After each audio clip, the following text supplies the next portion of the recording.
friend was down in Mexico City College, and I was 22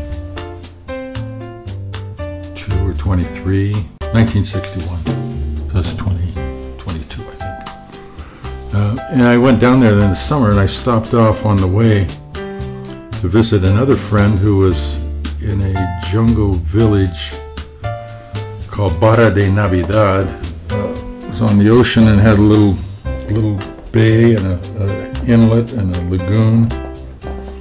I stopped there and I met, my friend had left, but they had these thatched huts on a sandbar. This fellow comes out and says, "Oh, you must be Richard." And yeah, I said, "Well, your friendly Paul left under a cloud. I think he was drinking too much, is what happened." But I met the shark hunter, Juan Becerra, and he was an interesting fellow because one day a shark came in the lagoon, and all the villagers were trying to catch this big shark because they couldn't go swimming or diving for the coyoteachis, which are like, I think, scallops.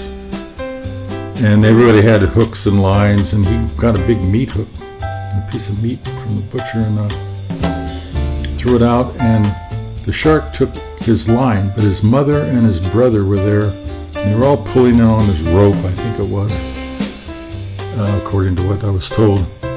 But his mother, he and his brother fell down and lost hold of the line. His mother held on, and the line pulled his mother into the water. The shark turned around and came back after the mother. And so Juan runs out on this little tiny pier and jumps on the shark's back and stabs it and saves his mother from being eaten by a shark.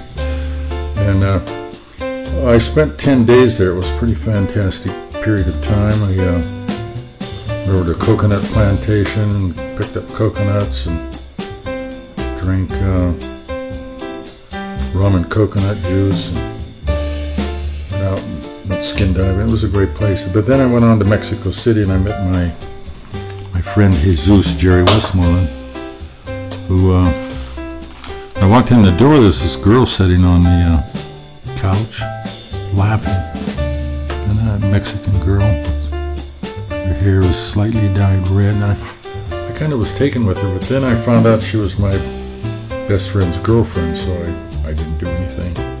Then we went to Acapulco, and I was sitting up in the rocks, in the foliage, looking down at the beach and watching her, and I think I fell in love at that point. And not sure I should go on with this story, but we were at a very inexpensive pension, and I decided I would go up to this place I'd read about in Playboy magazine called Rio Rita's. It was a famous bar in Acapulco. And so I walked up the hill to the place, and it was a little early, and one of the ladies there says, "Well, we're really just opening up." So I decided I would walk down the hill.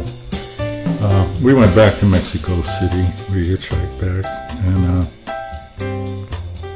my best friend said, "Well, you know, I'm going back to the States. I'm not going to, I told this girl I was going to come back for her and marry her, but I'm not coming back. So you're welcome to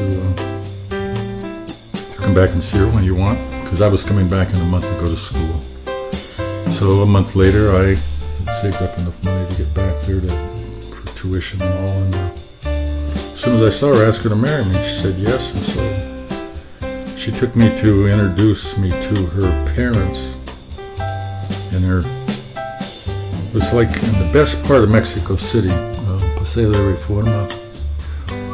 It was in the forest. They had a campfire, and these fellows were sitting around eating the food and drinking that the lady was sitting there by a campfire. And I said, "Well, is the Senora Garcia here?" Well, nobody answered. Finally, this big guy comes over. "Yeah, I'm Senora Garcia." I said, "Well, I'm Ricardo Abbott, and I would like to marry your daughter." And he goes over and he pulls out a bottle of mezcal and 2 shot glasses and pours them out, and we had a shot, and then the mother hands me, I thought she was cooking macaroni in tomato sauce on the campfire in a big casserole. And she gets a tortilla and puts some of the macaroni and tomato sauce in the tortilla and hands it to me. So I thought, well, okay, you're welcome. I think Vicky, my bride-to-be, was hiding off behind a tree, wondering how it was going to turn out. And as I started to chew up this taco, I realized it wasn't macaroni and tomato sauce. It was sheep intestines in their own blood. But I was in love, so it didn't really matter.